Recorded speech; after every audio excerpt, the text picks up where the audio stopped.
The story of Hollowvine Moor. The moor stretched endlessly beneath a grey and listless sky, the air thick with the smell of wet earth and the distant cry of crows. Locals called it Hollowvine Moor, a place where the ground breathed and whispered, and the vines that crept over its stones were said to move when no one was watching. Few dared to cross it after dusk. Long ago, a woman named Elora Windmere lived on the edge of the moor, in a cottage wreathed in ivy and mist. She was known as a herbalist, though some whispered she was something older, something less human. Her garden thrived when no other would, and her remedies could draw sickness out of the body like poison from a wound. But her eyes, pale and unblinking, gave the villagers unease. One stormy night, a boy from the nearby village went missing. Search parties scoured the fields and woods, but his tracks vanished where the grass gave way to the moor. By dawn, all that was found was his lantern, still burning, tangled in a mass of dark vines. Suspicion fell on Elora.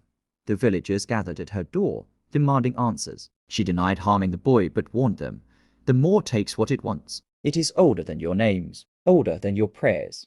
Her words only deepened their fear. They drove her away, setting fire to her cottage. She disappeared into the fork, her voice echoing one last time. "You've woken something you cannot put back to sleep." Years passed. The moor grew wilder, its vines thicker, pulsing faintly with color beneath the moonlight. Travelers began to vanish again, leaving behind only footprints that ended abruptly, and the faint scent of rosemary and ash. One autumn evening, a shepherd found a girl wandering the moor's edge. Her eyes were pale as frost, her hands wrapped in ivy. She spoke softly, in a voice that seemed not entirely her own. The moor remembers. When dawn came, she was gone, leaving behind only a small sprig of rosemary tied with a silver thread, and the faint outline of a cottage in the mist where none had stood for decades. And now, on still nights, when the fork drapes itself across Hollowvine Moor, you can hear a low hum beneath the soil, like the sound of roots whispering to one another, telling stories of those who should have never disturbed their sleep.